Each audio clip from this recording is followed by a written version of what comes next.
الحمد لله نحمده ونستعينه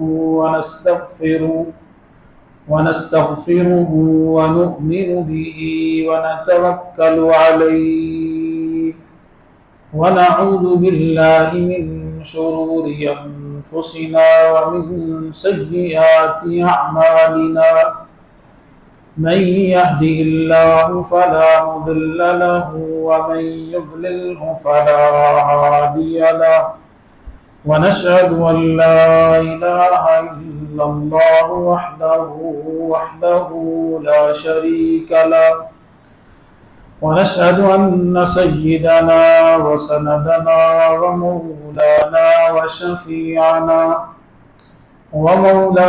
وشفيعنا محمدا عبده ورسوله صلى الله تعالى عليه وعلى آله وأصحابه وبارك وسلم وعلى آله وأصحابه وبارك وسلم تسليما كثيرا وداعيا إلى الله بإذنه وسراجا منيرا أما بعد فأعوذ بالله من الشيطان الرجيم بسم الله الرحمن الرحيم يا أيها الذين آمنوا استعينوا بالصبر والصلاة إن الله مع الصابرين ولا تقولوا لمن يقتل في سبيل الله أموات بل أحياء ولكن لا تشعرون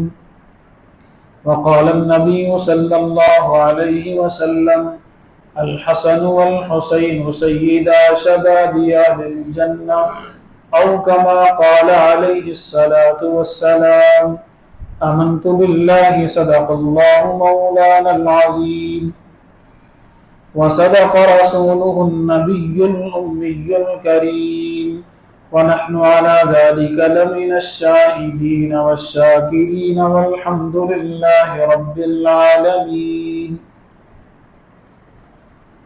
میرے انتہائی واجب الاحترام بزرگوں اور عزیز بھائیوں، گزشتہ جمعۃ المبارک سے ہم نے واقعہ کربلا کو تفصیل کے ساتھ بیان کرنا شروع کیا تھا، اور ہم نے خاصی تفصیل کے ساتھ یہ عرض کیا کہ جب یزید بن معاویہ کی حکومت آئی تو اس نے مدینہ منورہ کے گورنر سے کہا کہ جو بڑے بڑے صحابہ موجود ہیں جیسے حضرت عبداللہ بن زبیر، حضرت امام حسین رضی اللہ تعالیٰ عنہ، حضرت عبداللہ بن عباس، حضرت عبداللہ بن عمر، ان سے میری بیعت لو۔ ان نے حضرت عبداللہ بن عباس اور حضرت عبداللہ بن عمر، انہوں نے تو بیعت کر لی تھی، پہلے تو انکار کیا لیکن بعد میں بیعت کر لی۔ حضرت عبداللہ بن زبیر اور حضرت امام حسین رضی اللہ تعالیٰ عنہ مدینہ منورہ سے نکل کر کہاں آ گئے؟ مکہ مکرمہ۔ مکہ مکرمہ میں تشریف لے آئی۔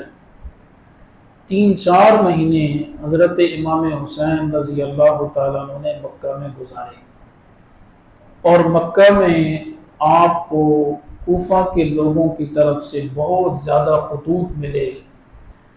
وہ میں نے عرض کیا تھا کہ کچھ تاریخ کی کتابوں میں 18,000 ہیں، کچھ میں 150 ہیں، جن میں اہل کوفہ نے حضرت امام حسین سے کہا کہ یزید نے ظالم گورنر مقرر کر رکھے ہیں، اس نے اللہ کی حدود کی پامالی کی ہے، اللہ کے حرام کو حلال اور حلال کو حرام جانا ہے، اس لیے ہم مجبور ہیں آپ مکہ سے کوفہ آ جائیں، ہمارا ساتھ دیں، ہم آپ کے ہاتھ پر بیعت کرنے کے لیے تیار ہیں۔ اگر آپ نہ آئے تو کل قیامت کے دن اللہ کے دربار میں ہم استغاثہ اور فریاد کریں گے۔ حضرت امام حسین رضی اللہ تعالیٰ عنہ نے اپنے ایک معتمد اور قاصد کو بھیجا جن کا نام کیا تھا؟ مسلم بن عقیل۔ پچھلے جمعے کو میں نے عرض کی، حضرت مسلم بن عقیل رضی اللہ تعالیٰ عنہ وہاں گئے۔ وہاں جو کوفہ کے گورنر تھے حضرت نعمان بن بشیر رضی اللہ تعالیٰ عنہ صحابی تھے، وہ نرم مزاج کے آدمی تھے، انہوں نے کچھ نہیں کہا۔ تو یزید نے ابن زیاد کو، جس کا نام عبید اللہ تھا، عبید اللہ بن زیاد، جس کو ابن مرجانہ بھی کہا جاتا ہے اور ابن سمیہ بھی کہا جاتا ہے، اس کو کوفہ کا گورنر بنا دیا کہ تم مسلم بن عقیل کو گرفتار کر کے میرے پاس لاؤ۔ بہرحال پچھلے جمعے میں ہم عرض کر چکے ہیں کہ مسلم بن عقیل کو گرفتار کر کے دربار میں پیش کیا گیا تو ان کی گردن اڑا دی، ان کو شہید کر دیا۔ اس کے بعد ہانی بن عروہ، جن کے گھر میں مسلم بن عقیل نے پناہ لی تھی، اس کو بھی نے شہید کروا دیا، اور دونوں کے سر حضرت مسلم بن عقیل کے اور ہانی بن عروہ کے ابن زیاد نے یزید کے دربار میں بھیج دیے۔ مسلم بن عقیل کو جو آدمی اور جو فوجی گرفتار کر کے لایا تھا، جس کا نام محمد بن اشس تھا، آپ نے اسے کہا کہ میری ایک نصیحت ہے کہ اگر مجھے شہید کر دیا جائے تو کسی آدمی کو امام حسین کا میرا پیغام بھیجنا کہ خدا را مکہ سے کوفہ نہ آئیں، اس لیے کہ میں نے تو ان کو پہلے خط لکھ دیا تھا کہ یہاں پر 18,000 کوفیوں نے میرے ہاتھ پر بیعت کر لی ہے، آپ آئیں، یہاں کے حالات سازگار ہیں۔ لیکن اب تو مجھے پتہ چلا ہے کہ جن لوگوں نے ہمارے ہاتھ پر بیعت کی تھی وہی ہماری جان کے دشمن ٹھہرے اور سب ادھر ادھر بکھر گئے، اس لیے آپ امام حسین کو میرا پیغام پہنچائیں کہ آپ مکہ سے کوفہ نہ آئیں، ورنہ آپ کو مار دیا جائے گا، اہل بیت کو شہید کر دیا جائے گا، جیسے ہم اپنی آنکھوں سے دیکھ رہے ہیں۔ خیر، حضرت مسلم بن عقیل کی شہادت کے بعد محمد بن اشس جو ابن زیاد کا فوجی تھا، اس نے اپنا وعدہ پورا کیا اور ایک آدمی کو خط دے کر حضرت امام حسین کی طرف روانہ کیا۔ یہاں تک تو ہم نے گزشتہ جمعے کو بات عرض کی تھی۔ اب آگے ذرا بات توجہ سے اور غور سے سنیں گے تو آپ کو سمجھ آئے گی کہ واقعہ کربلا میں ہوا کیا۔ خیر، محمد بن اشس کا آدمی خط لے کر جب حضرت امام حسین کی طرف نکلا تو ادھر حضرت امام حسین کو پہلے مسلم بن عقیل کا خط پہنچ چکا تھا کہ آپ کوفہ آ جائیں، تو حضرت مسلم بن عقیل نے مکہ سے کوفہ جانے کا ارادہ کر لیا۔ جب وہ کوفہ جانے کے لیے تیار ہوئے تو بڑے بڑے صحابہ جو اس وقت موجود تھے انہوں نے حضرت امام حسین کو منع کیا، جن میں حضرت عمر بن عبد الرحمن تھے۔ انہوں نے کہا خدا را کوفہ نہ جائیں، کوفے کے لوگ غدار ہیں، کوفے کے لوگ عہد شکن ہیں، اپنے وعدوں پر قائم نہیں رہتے۔ حضرت عبداللہ بن عباس نے ان کو سمجھایا رضی اللہ تعالیٰ عنہ۔ بلکہ جب آپ مکہ سے نکل پڑے تو ایک صحابی حضرت عبداللہ بن جعفر رضی اللہ تعالیٰ عنہ، انہوں نے اپنے بیٹوں کو بھیجا کہ جاؤ، جا کر حضرت امام حسین سے کہو کہ خدا را کوفہ میں نہ جائیں اور اپنے بیوی بچوں کو اور عورتوں کو یہ ساتھ لے کر نہ جائیں، مجھے اس سفر کا انجام کوئی اچھا نظر نہیں آ رہا۔ اور عبداللہ بن جعفر نے یہاں تک کوشش کی کہ اس وقت جو مکہ کا گورنر تھا یزید کی طرف سے، اسے کہا کہ امام حسین تو مکہ سے نکل پڑے ہیں، لیکن اگر وہ مکہ واپس آ جائیں تو آپ امان کا پروانہ لکھ کر دے دیں کہ آپ امام حسین کو کچھ نہیں کہیں گے۔ اس نے لکھ کر دے دیا۔ حضرت امام حسین کو سب نے مشورے دیے، لیکن حضرت امام حسین رضی اللہ تعالیٰ عنہ نے فرمایا کہ میں نے ایک خواب دیکھا ہے، آپ کے مشورے اپنی جگہ پر ہیں، اور خواب میں مجھے رسول اللہ صلی اللہ علیہ وسلم کی اپنے نانا کی زیارت ہوئی ہے، اس لیے میں پیچھے نہیں ہٹوں گا۔ تو وہ لوگوں نے پوچھا کہ آپ نے کیا خواب دیکھا ہے؟ یہاں دو روایتیں ہیں تاریخ کی۔ ایک روایت تو ہے کہ انہوں نے کہا کہ میں نہیں بتلاتا، یہ میرے اور حضور کے درمیان، اللہ کے درمیان راز ہے۔ لیکن دوسری روایت یہ ہے کہ آپ نے لوگوں سے کہا کہ مجھے میرے نانا نے کہا ہے کہ اے حسین، جب تم نے ایک ظالم حکمران کے خلاف ڈٹ جانے کا فیصلہ کیا ہے تو اپنے موقف سے پیچھے نہ ہٹنا۔ کیوں؟ اس لیے کہ اگر اپنے موقف سے پیچھے ہٹ گئے تو پھر یہ روایت پڑ جائے گی، کل قیامت تک ظالم حکمران آئیں گے، ان کے خلاف کوئی کلمہ حق بلند کرنے والا نہیں ہوگا، اور تاریخ یہ کہے گی کہ یزید کے خلاف تو کسی نے کلمہ حق بلند نہیں کیا، اس لیے اپنے موقف پر ڈٹے رہو۔ حضرت امام حسین رضی اللہ تعالیٰ نے فرمایا میں نے اب خواب دیکھ لیا ہے، میں اس سفر پر ضرور جاؤں گا اور اپنی جو بات ہے اس کو پورا کروں گا، کوفہ والوں پر حجت مکمل کروں گا تاکہ کل قیامت کے دن میں بری الذمہ ہو جاؤں۔ ہم چل پڑے۔ راستے میں ایک مقام پر حضرت امام حسین اپنے قافلے کے ساتھ پہنچے تو عورتیں بھی ہیں، بچے بھی ہیں، تو آپ کی ملاقات ایک شاعر سے ہوئی جس کا نام تھا فرزدق، عربی کا مشہور شاعر ہے۔ فرزدق کوفہ سے آ رہا تھا، عراق سے۔ حضرت امام حسین نے پوچھا کہ کوفہ اور عراق کے کیا حالات ہیں؟ تو فرزدق مسکرا پڑا، کہنے لگا آپ نے اچھے آدمی سے سوال کیا ہے جس نے کوفہ اور عراق والوں کو اپنی آنکھوں سے دیکھا ہے۔ کہا امام علی مقام امام حسین بن علی، میری رائے یہ ہے کہ آپ کوفہ نہ جائیں، اس لیے کہ کوفہ والوں کے دل تو آپ کے ساتھ ہیں لیکن کوفہ والوں کی تلواریں ابن زیاد اور یزید کے ساتھ ہیں۔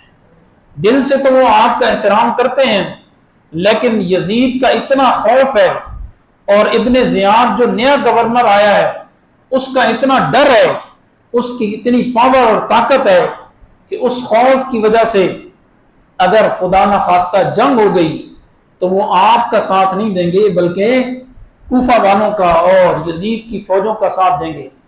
خیر، حضرت امام حسین بن علی رضی اللہ تعالیٰ نے چل پڑے۔ آپ کو راستے میں کچھ اور لوگ بھی ملے جنہوں نے کہا کوفہ نہ جائیں، لیکن آپ کا ارادہ پکا تھا۔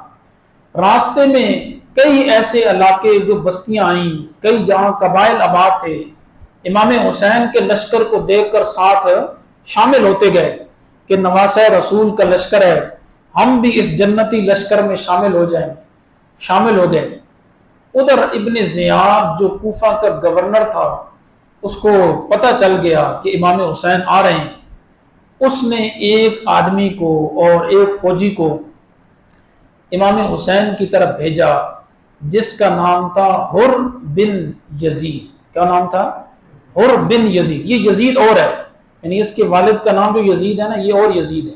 جو یزید حکمران تھا وہ دمشق میں تھا، تو حر بن یزید کو بھیجا۔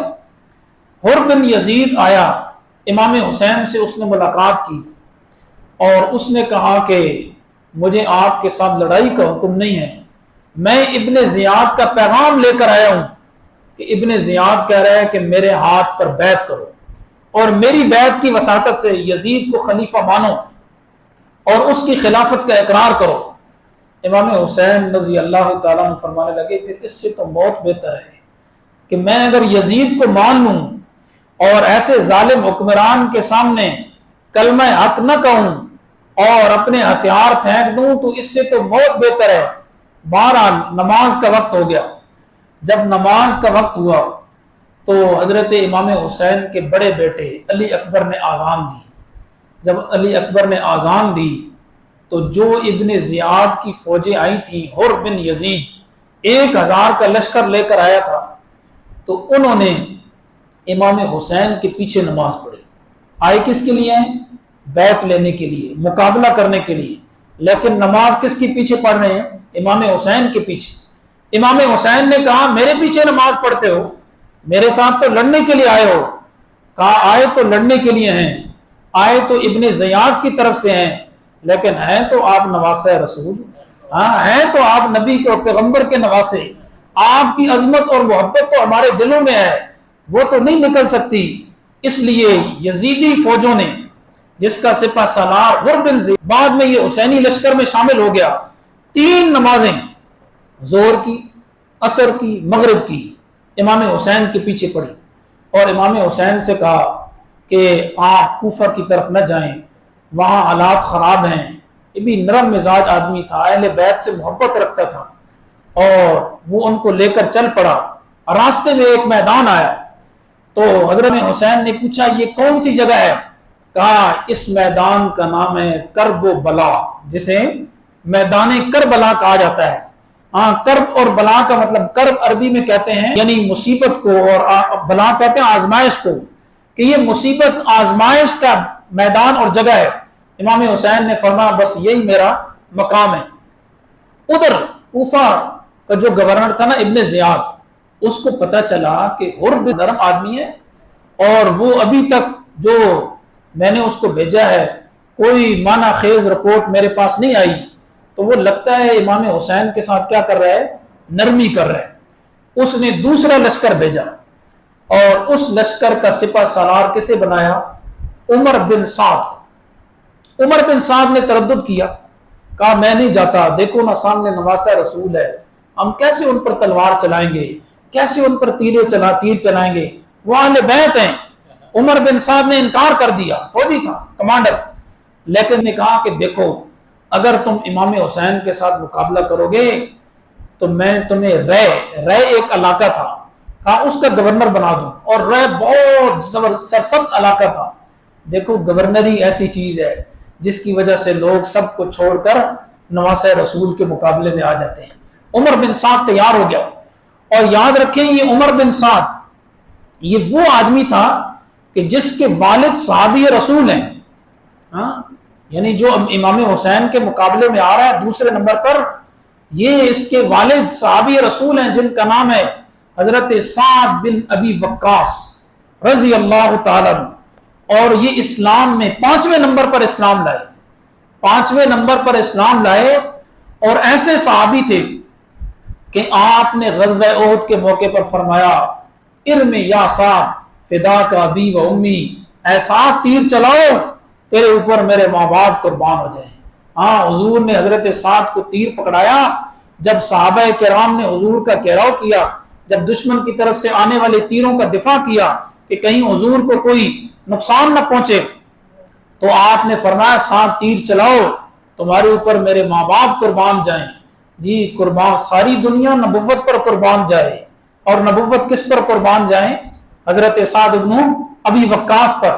حضرت سعد بن ابی وقاص رضی اللہ تعالیٰ عنہ فاتح ایران تھے، بہت بڑے صحابی، بڑا ان کا نام ہے. اور حضرت سعد بن ابی وقاص کے 4 بیٹے تھے. 4 میں سے یہ جو آدمی تھا جس کا نام عمر بن سعد تھا، یہ بدبخت جی امام حسین کے مقابلے میں آ گیا. شروع میں اگرچہ اس نے تردد کیا لیکن بعد میں مقابلہ کیا. جو باقی 3 بیٹے تھے، ایک کا نام تھا عمر واو کے ساتھ عمر بن سعد، ایک کا نام تھا عمیر بن سعد، ایک کا نام تھا محمد بن سعد. یہ حضرت سعد بن ابی وقاص کے تینوں بیٹے بعد میں یزید کی فوجوں کے ساتھ جب مقابلہ ہوا واقعہ ہررا میں، یہ تینوں شہید ہوئے. اور یہ حسینی لشکر میں شامل تھے، حسینی لشکر میں یہ شامل تھے اور یہ یزید کے خلاف تھے. لیکن یہ جو حضرت سعد بن ابی وقاص رضی اللہ تعالیٰ عنہ کا بیٹا تھا، شروع میں تو انکار کیا لیکن آ گیا مقابلہ کرنے کے لیے. جب یہ میدان کربلا میں پہنچا تو شروع میں اس کا رویہ بھی نرم رہا، کیونکہ نواسہ رسول تھے. حضرت حسین رضی اللہ تعالیٰ عنہ سے اس نے مذاکرات کیے. حضرت امام حسین رضی اللہ تعالیٰ نے فرمایا بھائی دیکھو میں یہاں کوفے میں خود تو نہیں آیا، نہ مجھے کوئی حکومت کی لالچ ہے، نہ مجھے کوئی بڑا بننے کی لالچ ہے کہ میں خلافت کے لیے اور خلیفہ بننے کے لیے آ رہا ہوں. مجھے تو کوفہ والوں نے یہ خط لکھے ہیں اور آپ نے خط دکھائے، دیکھو فلاں بن فلاں نے خط لکھا، فلاں بن فلاں نے خط لکھا. تو میرے پاس تو سارے خطوط آئے ہیں، میں تو ان خطوط کی وجہ سے آیا ہوں. تو اس لیے اگر تم میری 3 شرطوں میں سے کوئی ایک شرط مان لو تو میں جنگ نہیں کرنا چاہتا. عمر بن سعد نے کہا کون سی 3 شرطیں؟ کہا ایک شرط تو یہ ہے کہ میں جہاں سے آیا ہوں مجھے واپس جانے دو، میں واپس مکہ جاتا ہوں. اور دوسری شرط یہ ہے کہ یا پھر مجھے دمشق لے جاؤ جہاں یزید کی حکومت ہے، میں خود یزید کے ساتھ آمنے سامنے بیٹھ کر معاملات طے کروں گا. یا پھر اگر یہ بھی نہیں مانتے تو یہ مانو کہ مجھے کسی اسلامی سرحد کے کنارے پر جو ہے وہ چھوڑ دو، وہاں پر رہ کر میں اپنی زندگی گزاروں گا. کچھ لوگوں نے آخری 2 شرطوں کا انکار کیا ہے، لیکن امام حسین نے یہ صلح کی 3 شرطیں رکھی کہ تینوں میں سے کوئی ایک مان لو۔ کون سی؟ یا تو واپس جانے دو، یا سرحد کے کسی کنارے پر جانے دو کہ وہاں زندگی گزاروں، یا یزید سے میری ڈائریکٹ ملاقات کرو۔ عمر بن سعد بڑا خوش ہوا، اس نے ایک پیغام بھیجا واپس کوفہ کے گورنر کو، کہا کہ لگتا ہے ہمارے مذاکرات کامیاب ہو جائیں گے، امام حسین نے یہ 3 شرطیں رکھی ہیں، آپ کوئی ایک مان لیں، اس طرح ہم خون خرابے سے بچ جائیں گے اور آپ کا مقصد بھی پورا ہو جائے گا۔ جب وہ خط قاصد لے کر ابن زیاد کے پاس پہنچا، وہ دربار میں بیٹھا ہوا تھا، تو وہ بھی خط سے متاثر ہو گیا اور اس نے بھی لڑائی کا ارادہ ترک کر دیا۔ لیکن وہاں ایک بدبخت بیٹھا ہوا تھا جس کا نام تھا شمر۔ یہ جو چیلے چمچے ہوتے ہیں نا، بعض دفعہ یہ بندے کو بہت زیادہ کیا ہے جی لائن سے ہٹا دیتے ہیں۔ شمر کہنے لگا ابن زیاد سے کہ کیا آپ صلح کرنے کے لیے جا رہے ہیں امام حسین سے؟ اگر آج آپ امام حسین سے صلح کریں گے اور آپ کے مذاکرات کامیاب ہو جائیں گے اور امام حسین واپس مکہ گئے یا کسی سرحد پر انہوں نے ڈیرا ڈال لیا، تو کل ایک بڑی قوت اور طاقت لے کر وہ آپ کے خلاف حملہ کریں گے، یزید کی حکومت کا تختہ الٹ دیں گے، آپ کی گورنری باقی نہیں رہے گی۔ اور آپ عمر بن سعد کی باتوں میں آ گئے ہیں۔ عمر بن سعد تو وہ فوجی ہے جو دن کو یہاں پر ہوتا ہے، رات کو نواسہ رسول کے لشکر میں جا کر اور امام حسین کے ساتھ مذاکرات کرتا ہے۔ تو شمر نے مذاکرات کو ناکام کرنے میں بڑا اہم کردار ادا کیا۔ ابن زیاد نے کہا بات تو ٹھیک ہے، اس نے پھر شمر کو خط لکھ دیا، کہا کہ یہ خط لے جاؤ اور جا کر عمر بن سعد سے کہو کہ امام حسین کا مقابلہ کرو، فوراً ان کو گرفتار کر کے لاؤ اور انہیں کہیں کہ میرے ہاتھ پر بیعت کریں، اگر وہ بیعت کرنے سے انکاری ہیں تو پھر ان کے ساتھ لڑائی کرو، اگر آپ نہیں لڑائی کرتے تو پھر آپ میری طرف سے معزول ہیں، پھر میرا کمانڈر یہ ہے شمر جس کو میں بھیج رہا ہوں۔ اب شمر جب خط لے کر پہنچا میدان کربلا میں تو آگے اس نے عمر بن سعد کو دیا، تو عمر بن سعد سمجھ گیا کہ یہی وہ بدبخت ہے جس نے ہمارے مذاکرات کیا کر دیے، ناکام کر دی۔ اب ایک طرف حسینی لشکر ہے، دوسری طرف کتنے لشکر ہیں؟ 3 لشکر ہیں۔ ذرا بات کو سمجھیے، ایک طرف تو حضرت امام حسین کا لشکر ہے، یہ اس میں بچے ہیں، عورتیں ہیں اور کوئی اسلحہ نہیں، کچھ تھوڑا کچھ پیدل ہیں اور کچھ سوار ہیں، تو جنگ کے ارادے سے نہیں آئے۔ دوسری طرف 3 لشکر ہیں۔ سب سے پہلے کس کا لشکر آیا؟ حر بن یزید کا، دوسرے نمبر پر عمر بن سعد کا، تیسرے نمبر پر کس کا لشکر آیا؟ شمر کا آیا۔ یہ 3 لشکر جو ہے ابن زیاد کی طرف سے آئے، یزیدی فوجیں، اور ایک طرف حضرت امام حسین۔ 9 محرم کا دن ہے، 10 محرم سے 3 دن پہلے کھانا پانی سب کچھ بند کر دیا گیا میدان کربلا میں۔ 9 محرم کو جب شمر پہنچا تو شمر نے پہنچتے ساتھ ہی حضرت امام حسین سے کہا کہ یا تو ابن زیاد کے ہاتھ پر بیعت کرو، نہیں تو ہم آپ کو قصد کر دیں گے اور ہماری آپ کے ساتھ لڑائی ہے، کوئی مذاکرات نہیں ہے۔ یہ سخت قسم کا فوجی تھا اور بہت ظالم اور بہت ہی سخت دل تھا۔ حضرت امام حسین نے فرمایا بیعت تو میں نہیں کرتا، اس لیے کہ میں تو اس کو کلمہ حق کہہ دی ہے، اب اپنے موقف سے پیچھے نہیں ہٹتا، لیکن میری ایک بات مانو کہ ایک رات مہلت دے دو۔ جمعرات کی رات تھی، کہا آج 9 محرم ہے، آج کی رات مہلت دے دو، ہم اللہ سے مناجات اور آوازاری کر لیں اور خوب دعا اور استغفار کریں، کل جنگ کر لیں گے۔ تو یہ جو عمر بن سعد تھا اور یہ شمر تھا، ان دونوں نے انکار کر دیا، کہا کہ کوئی آپ کو مہلت نہیں دیں گے، لیکن حر بن یزید نے کہا کہ مہلت دینی پڑے گی، اس لیے کہ اس وقت بھی جنگوں کے کچھ قانون ہوتے تھے کہ اگر کوئی آدمی جنگ کو ڈیلے کرنا چاہتا 1 دن کے لیے 2 دن کے لیے تو مہلت دے دی جاتی۔ حضرت امام حسین کو مہلت دے دی گئی۔ 9 محرم کی رات ہے، حضرت امام حسین اپنے خیمے میں چلے گئے، آپ نے خوب دعا کی، استغفار کی، پتہ چل گیا کہ اب کل شہادت ہے، اور صرف اپنی شہادت نظر نہیں آئی، اپنے بچوں کی بھی شہادت نظر آئی، یہ سب عورتوں کی شہادت نظر آ رہی ہے۔ آپ نے خطبہ ارشاد فرمایا، اپنی شیرہ بڑی بہن حضرت زینب جو حضرت علی کی بیٹی ہیں اور حضرت امام حسین کی کیا ہیں؟ بڑی بہن ہیں، کہا ہے زینب تم میری بڑی بہن ہو، لیکن یہ ذہن میں رکھو کل اگر ہم شہید ہو جائیں تو ہماری شہادت پر تم نے ماتم نہیں کرنا، تم نے ہماری شہادت پر چیخیں نہیں بلند کرنی، اللہ سے ڈرنا ہے، اتق اللہ وصبری، اللہ سے ڈرو اور صبر اختیار کرنا اور صبر کا دامن نہ چھوڑنا، اور میرے بعد ان اہل بیت جو بچ جائیں تو ان کا خیال آپ نے رکھنا ہے۔ خیر ساری رات وہ آہو زاری میں گزاری۔ 10 محرم کا سورج طلوع ہوا، جمعے کا دن تھا، اور 10 محرم کو ایک طرف حسینی لشکر ہے، دوسری طرف 3 لشکر ہیں۔ تو حر بن یزید جو میں پہلے عرض کر چکا ہوں کہ وہ امام حسین کے ساتھ اہل بیت کے ساتھ محبت رکھتا تھا، اس نے پھر عمر بن سعد اور شمر سے کہا کہ امام حسین سے لڑو گے، نواسے رسول سے لڑو گے، اہل بیت سے لڑو گے، حضور کے خاندان اور خاندان بنی ہاشم سے لڑو گے، تمہیں حیا نہیں آئے گی؟ تو انہوں نے کہا چپ کر جا، ہم لڑیں گے۔ اللہ تعالیٰ نے اس کے دل میں ہدایت ڈالی، اس نے اپنے گھوڑے کو یزیدی لشکر سے دوڑایا اور سیدھا حسینی لشکر کے پاس پہنچا۔ تو حضرت امام حسین نے سمجھا کہ شاید لڑائی کرنے کے لیے آ رہا ہے، اس نے جاتے ساتھ ہی اپنی ذرا الٹی کر دی، یہ نشان تھا کہ میں صلح کرنے کے لیے آیا ہوں، اور کہنے لگا کہ میں آپ کے لشکر میں شامل ہو گیا اور میں آپ کو حق پر سمجھتا ہوں، آپ کے خلاف لڑائی نہیں کرتا، اور میں توبہ کرتا ہوں جو مجھ سے آپ کی شان میں گستاخی ہوئی، اور میں آپ کی فوج کا سپاہی بن کر لڑوں گا۔ چنانچہ یہ حسین کی فوج میں سپاہی بن کر لڑا، اور پھر حر بن یزید نہیں رہا، پھر حر بن یزید رضی اللہ عنہ بن گیا، پھر حر بن یزید رضی اللہ بن گیا۔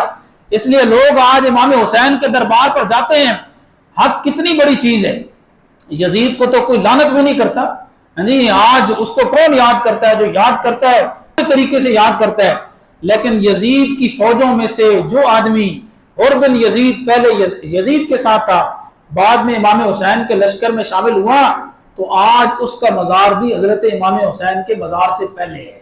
لوگ جاتے ہیں تو اس کے مزار پر بھی دعا کرتے ہیں کہ آخری وقت میں اس نے کلمہ حق بلند کر دیا۔ خیر 10 محرم کو حضرت امام علی مقام امام حسین بن علی رضی اللہ تعالیٰ عنہ صبر سے کام لیتے رہے، اور آپ کو معلوم ہے کہ حضرت امام حسین کے لشکر میں کون لوگ تھے؟ بڑے عظیم لوگ تھے۔ اگر ہم تاریخ کو پڑھیں اور تاریخ کی کتابوں کا مطالعہ کریں، تھوڑا سا ہمیں شوق و علم کے ساتھ، حضرت امام حسین کے 4 بھائی تھے، 4 بھائی حضرت علی کے بیٹے تھے۔ ان کے نام کیا تھے؟ عباس بن علی حضرت علی کی دوسری زوجہ سے تھے، جن کو علمدار کہا جاتا ہے، وہ لکھا ہوتا ہے نا جھنڈوں پہ علمدار عباس۔ تو یہ عباس کون تھے؟ حضرت حسین کے بھائی اور حضرت علی کے بیٹے تھے، اور اسی حسینی لشکر میں حضرت علی کے ایک بیٹے جن کا نام ابو بکر تھا، دوسرے بیٹے جن کا نام عمر تھا، حضرت علی کے ایک اور بیٹے جن کا نام عثمان تھا، ایک اور، تو حضرت علی کے 4 بیٹے عباس، ابو بکر، عمر، عثمان۔ اب عباس کا نام تو لوگوں کو یاد رہتا ہے، لیکن تینوں کا نام کیوں نہیں لیتے؟ اس لیے کہ ان تینوں کا نام خلفائے ثلاثہ کے نام پر ہے۔ لوگ کہتے ہیں صحابہ میں آپس میں اختلاف تھا، ابو بکر، عمر، عثمان نے علی کی خلافت کو چھینا، علی کا حق بنتا تھا۔ لوگوں میں آپ سے کہتا ہوں، اگر علی کے دل میں ابو بکر، عمر، عثمان کے متعلق کوئی بغض ہوتا یا نفرت ہوتی تو علی اپنے بیٹوں کا نام ابو بکر رکھتے، علی اپنے بیٹوں کا نام عمر رکھتے، علی اپنے بیٹے کا نام عثمان رکھتے؟ نہیں، یہ سب تاریخ کا بنایا ہوا جھوٹ ہے۔ صحابہ کرام تاریخی شخصیات نہیں ہیں، صحابہ کرام قرآنی شخصیات ہیں۔ اس لیے تاریخ اگر صحابہ کو برا بھلا کہے گی، ہم اس تاریخ کو جوتی کے نوک پر رکھیں گے، بلکہ جوتی کی نوک تو کیا، جوتی کے نیچے رکھیں گے، اس لیے کہ قرآن سارے صحابہ کے بارے میں کہتا ہے کہ سارے صحابہ جنتی ہیں۔ پھر تاریخ اگر صحابہ کو بھونکے گی تو اس تاریخ کا کوئی اعتبار نہیں۔ تو خیر حضرت امام حسین کے لشکر میں حضرت حسین کے 4 بھائی، چاروں شہید ہوئے ہیں۔ حضرت زینب جو حضرت حسین کی بڑی بہن، میں نے ابھی بتایا، ان کے 2 بیٹے تھے، اون اور محمد، دونوں شہید ہوئے۔ جب لڑائی شروع ہوئی نا تو حضرت امام حسین رضی اللہ تعالیٰ عنہ باہر جانے لگے، تو حضرت زینب نے فرمایا نہیں، اپنے بیٹوں سے کہا اون اور محمد آج تم جاؤ، آج تم بھانجے ہو، پہلے تم جاؤ، پہلے تمہارا ماموں نہیں جائے گا، اور پہلے جا کر تم قتال کرو، اپنے ماموں کا دفاع کرو۔ اون اور محمد نکلے اور جا کر میدان کربلا میں شہید ہو گئے۔ حضرت حسین کے بھتیجے تھے جن کا نام تھا قاسم بن حسن، 16 سال کے خوبصورت جوان، بہت خوبصورت جوان، لیکن ایسے بہادر۔ جب وہ جانے لگے تو حضرت امام حسین نے روکا، کہا کہ میں جاتا ہوں لڑنے کے لیے، تم مجھ سے پہلے کیوں جا رہے ہو؟ تو قاسم بن حسن کہنے لگے مجھے میرے بابا کا ایک تعویذ ہے میرے پاس، اگر وہ میرے بابا کا تعویذ آپ کو دکھا لوں، آپ رکا پڑھ لیں تو آپ مجھے جانے آنے سے نہیں روکیں گے۔ آپ نے فرمایا وہ کیا تعویذ ہے؟ وہ تعویذ تو نہیں تھا، وہ رکا تھا۔ کہا کہ میرے بابا نے مجھے ایک رکا دیا تھا کہ مشکل وقت میں اس رکے کو کھول کر پڑھ لینا، آج میں نے اس رکے کو کھول کر پڑھا تو میرے بابا حسن کی وصیت تھی کہ بیٹا کبھی اگر چچا حسین پر برا وقت آ جائے تو پیچھے نہیں ہٹنا، حسین سے پہلے میدان میں جانا اور حسین کا دفاع کرنا، اس لیے میں آج آپ سے پہلے جاؤں گا۔ کہا ٹھیک ہے بھتیجے آپ جاؤ۔ حضرت قاسم دلیری کے ساتھ لڑے اور دلیری کے ساتھ لڑتے ہوئے 17 آدمیوں کو قتل کیا یزید کی فوجوں کے۔ 17 آدمیوں کو قتل کرنے کے بعد شہید ہو گئے حضرت امام حسین کے بڑے بیٹے جن کا نام علی اکبر تھا۔ علی اکبر بھی میدان بلا میں شہید ہوئے۔ علی اکبر لڑتے لڑتے شہید ہو گئے۔ جب وہ شہید ہوئے گھوڑے پر سوار تھے، ایک تیر آیا اور تیر آ کر گردن پر لگا، گھوڑے سے گر گئے۔ حضرت امام حسین رضی اللہ تعالیٰ عنہ نے ان کی لاش کو اٹھایا۔ پھر یہاں ایک تاریخ تبری والے نے عجیب جملہ لکھا ہے، اپنے بڑے بیٹے کی لاش کو اٹھایا تو کہنے لگے ہائے کاش آج ابراہیم خلیل اللہ زندہ ہوتے تو میں کہتا ابراہیم آپ نے تو اپنے بیٹے اسماعیل کی قربانی دی تھی، آنکھوں پر پٹی باندھ کر اپنے بیٹے کو ذبح کیا تھا۔ حسین کے جگر کو دیکھو نا، حسین آج سب کے سامنے اپنے جوان بیٹوں کی لاشیں اٹھا رہا ہے۔ پھر خیمے میں گئے، اپنے جوان بیٹے کی لاش کو رکھا، حوصلہ دیکھیں حسین کا، تو اپنے چھوٹے بیٹے کو اٹھایا علی اصغر، ان کو تو اٹھا کر دوسری جگہ منتقل کرنے لگے تھے کہ اچانک ایک تیر، 6 ماہ کے وہ بچے تھے، اچانک ایک تیر لگا اور آ کر علی اصغر کو لگا اور علی اصغر بھی شہید ہو گئے۔ آپ نے ان کے جسم سے بہنے والا خون آسمان کی طرف یوں بلند کیا اور کہا یا اللہ دیکھ تیرے نبی کے آل کے ساتھ اور اہل بیت کے ساتھ کیا ظلم، ہاں تیرے نبی کا سارا خاندان حق کے لیے ڈٹ گیا۔ یہاں مورخین نے لکھا ہے کہ حسینی لشکر میں ایک حضرت امام حسین کے بیٹے علی بن حسین وہ بچ گئے تھے۔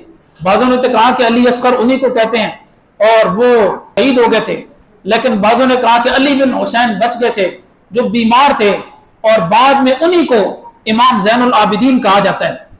امام زین العابدین انہی کو کہا، اہل بیت میں حضرت حسین کے ایک بیٹے ان کا نام بھی علی تھا اور بعد میں ان کو زین العابدین کہا گیا۔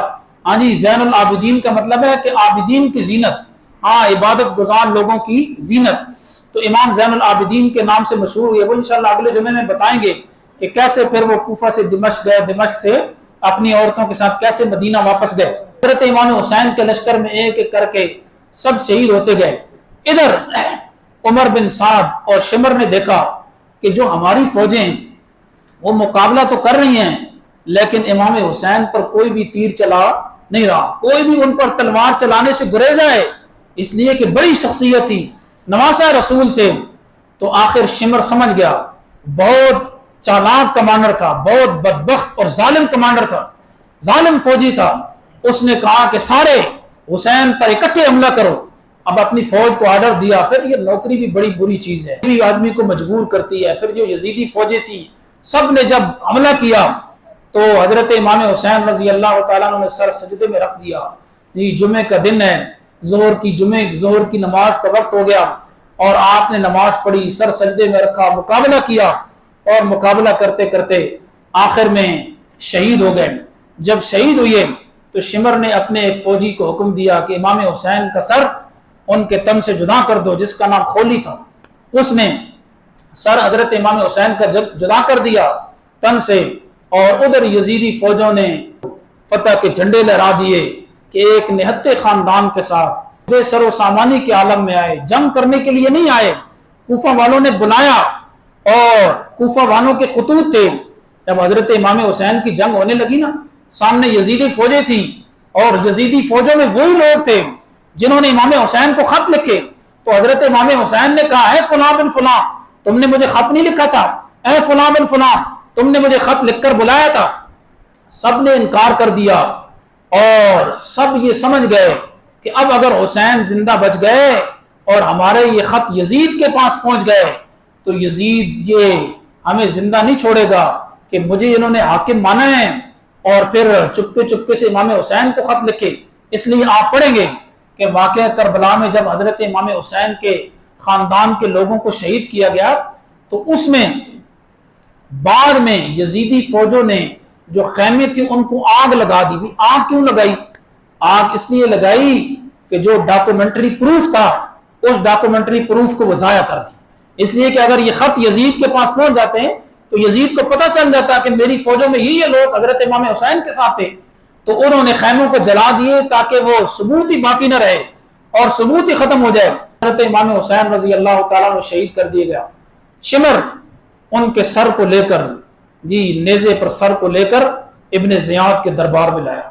ایسا بدبخت جب ابن زیاد کے دربار میں پہنچا تو ابن زیاد اپنے طاقت کے نشے میں تھا۔ طاقت کا نشہ بہت میرے دوستو برا نشہ ہے۔ جب آدمی طاقت کے نشے میں ہوتا ہے پھر آدمی کو کچھ سمجھ میں نہیں آتی، سوچے تو صحیح کہ آگے نواسہ رسول ہے، نواسہ پیغمبر ہے، تو اس کے دربار میں جب سر لایا شمر نے تو جو ابن زیاد تھا اس نے ایک چھڑی لی، اس کے ہاتھ میں چھڑی اور ڈنڈا تھا، اس نے حضرت امام حسین کے دونوں ہونٹوں پر لگائی۔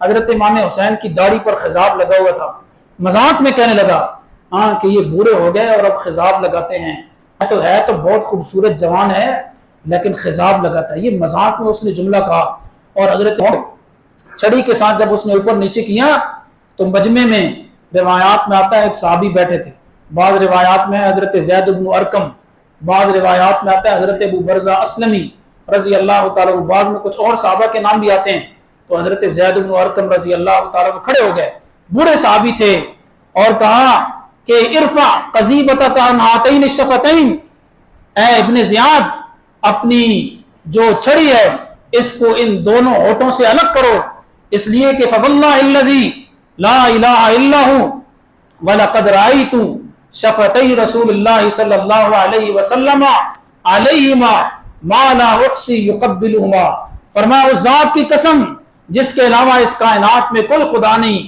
ظالم میں نے اتنی بار حضور کو دیکھا میں شمار نہیں کر سکتا کہ آپ صلی اللہ علیہ وسلم ان ہونٹوں کو بوسہ دیتے تھے، آج تو اپنی چھڑی کے ساتھ ان ہونٹوں کو اوپر نیچے کر رہا ہے، مذاق کر رہا ہے۔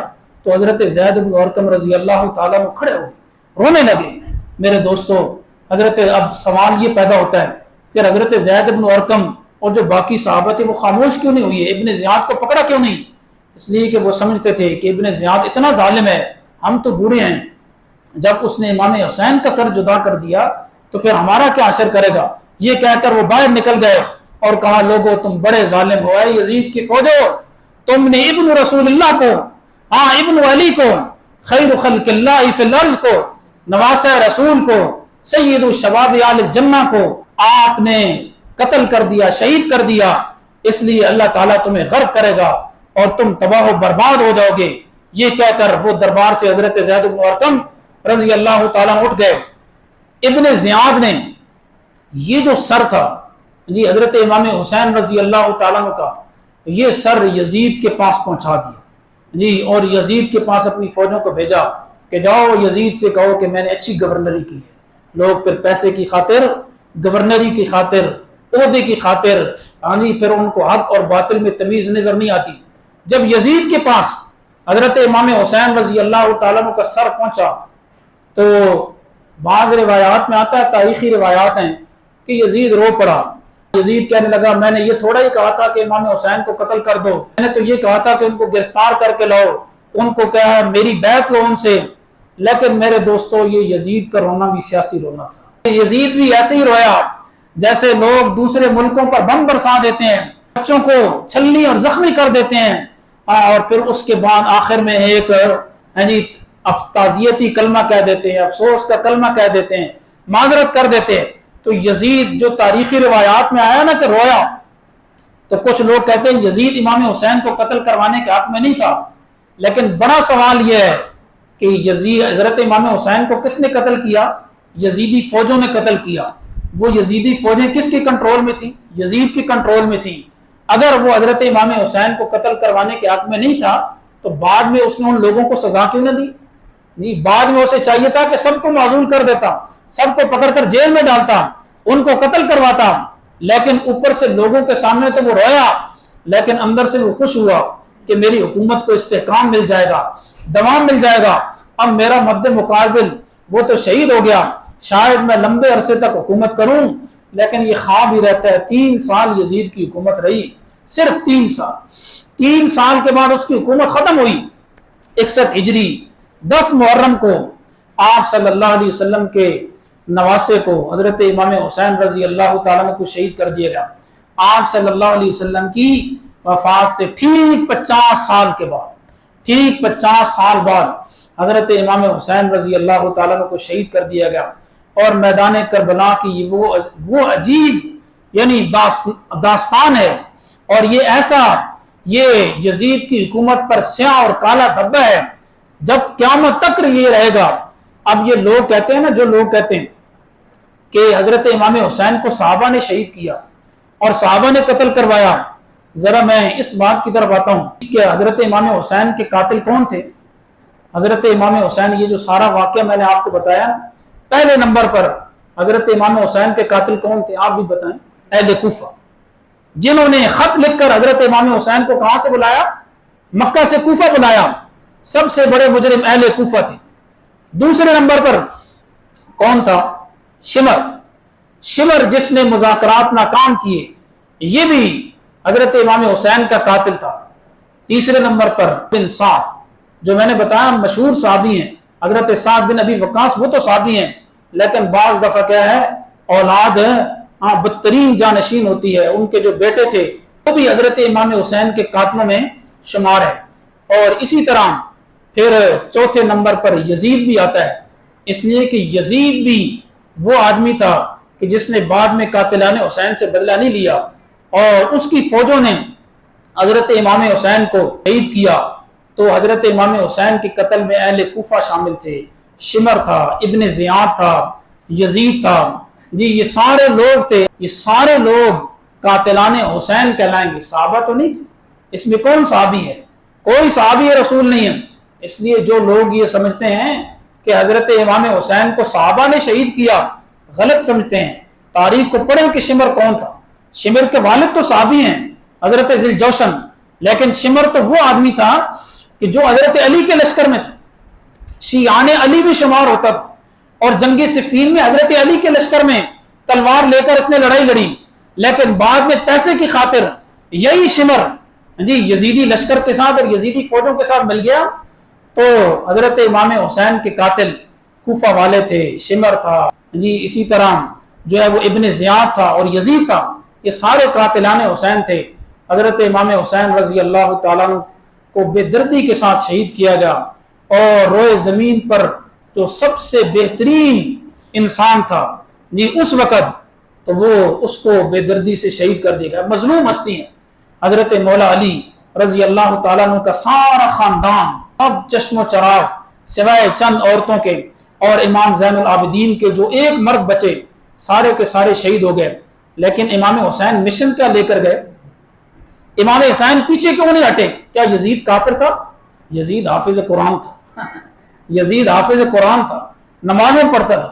عمر بن سعد جو حضرت حسین کے مقابلے میں آیا، نمازیں پڑھتا تھا، بلکہ امام حسین سے کہنے لگا جلدی کرو، اپنی تقریر کو ختم کرو، ہماری نماز کا ٹائم جا رہا ہے۔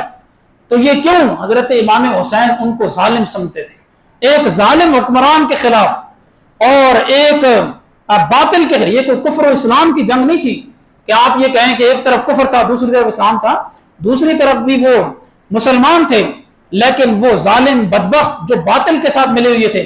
حضرت امام حسین نے باطل کے خلاف کلمہ حق بلند کر کے مجھے اور آپ کو یہ درس دیا ہے، حسینیت صبر کا نام ہے، حسینیت باطل کے مقابلے میں ڈٹ جانے کا نام ہے، حسینیت کلمہ حق بلند کرنے کا نام ہے، حسینیت اس چیز کا نام ہے کہ موت میدان جنگ میں جانے سے نہیں آتی، موت اللہ کے حکم سے آتی ہے، اس لیے موت سے مت ڈرو۔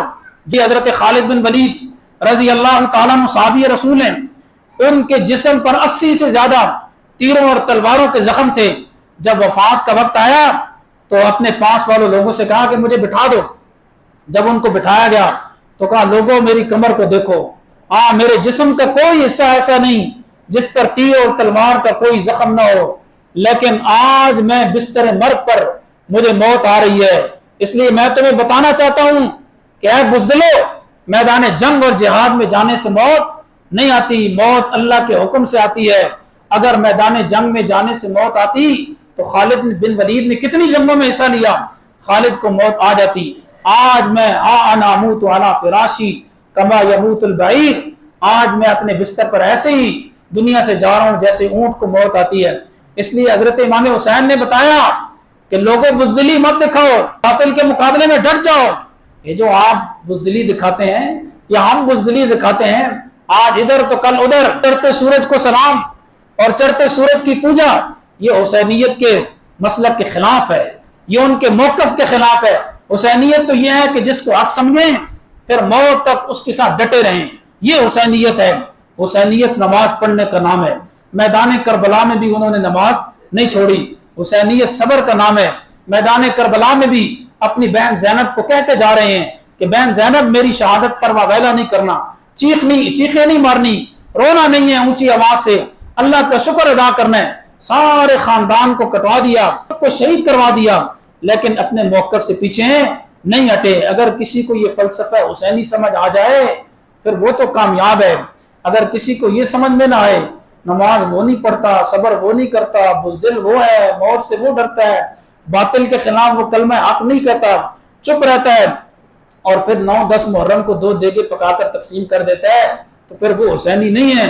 حسینی وہ ہے جو حسینی مشن کے ساتھ ہے، حسینی وہ ہے جو حسینی نظریے پر ہے، حسینی وہ ہے جس نے حسین کو مانا، حسین کو جانا اور حسین کے مشن اور نظریے پر تا قیامت رہے گا۔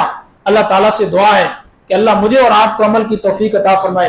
اب پھر حضرت امام حسین کے جو باقی آل بیت، جو ان کے خاندان کی عورتیں اور امام زین العابدین بچے تھے، وہ کوفہ سے دمشق گئے یزید کے پاس۔